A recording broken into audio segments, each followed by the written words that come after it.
కాకున్నట్టు పోయిన వారం ఆయన చాలా బాగలేదు. ఊర్లో చాలా పని పడటం వల్ల 2-3 మాటలు పోయి వచ్చినాడు. వస్తే ఇక్కడికి వచ్చినాక సడన్గా రాత్రి చాలా చలి జ్వరం ఎక్కింది.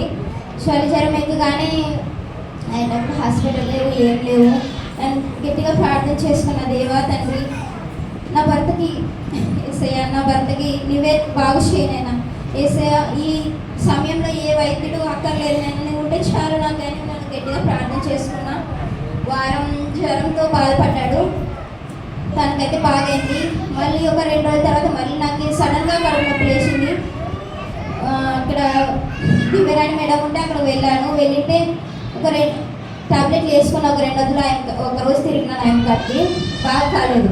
తర్వాత ఇక్కడ తెలుగు సార్ కాడికి పోతే ఆ సార్ అండి మెడికల్లో మందులు మంచిగా రాసిచ్చానమ్మా, సూది వేసినాడు, మంచిగా రాసిచ్చాను, దీంతో తగ్గితే సరిపోయా, లేకుంటే స్కాన్ తీయాలని చెప్పినాడు.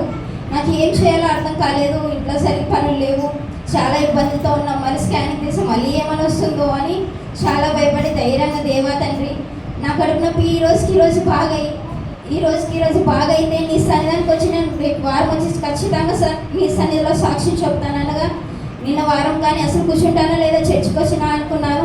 కానీ నిన్న వారం చర్చికి వచ్చాను, నాకు సంతోషం కూర్చొని పాటలు పాడి సంతోషంగా చర్చి అయిపోయే వరకు కూర్చొని సంతోషంగా ఇంటికి వెళ్ళాను. ఇంటికి వెళ్ళినాక మళ్ళీ నిన్న సోమవారం కొంచెం ఇంకా చెప్పుకోకూడదు అనుకున్నాను, సార్ మేలైంది, ఎందుకు చెప్పాలిలే, ఇంకా పెద్ద విషయం ఏం కాదు కదా అనుకున్నాను. మళ్ళీ సోమవారం మళ్ళీ అదే విధంగా కొంచెం కడుపు నొప్పి మొదలైంది. దేవతని ఖచ్చితంగా ఈ సన్నిధిలో నేను సాక్షి చెప్పుకుంటాను అనగా, నాకు ఏ ట్యాబ్లెట్తో అవసరం లేకుండా దేవుడు నన్ను బాగు చేశాడు. అందుకు బట్టి కానీ దేవునికి వందనాలు చెప్పుకుంటున్నాను. నా జీవితంలో కాకుండా మీ జీవితంలో కూడా ఇలాంటి చిన్న ఆశలు, చిన్న కోరికలు దేవుని ముందు గొప్ప చెప్పండి.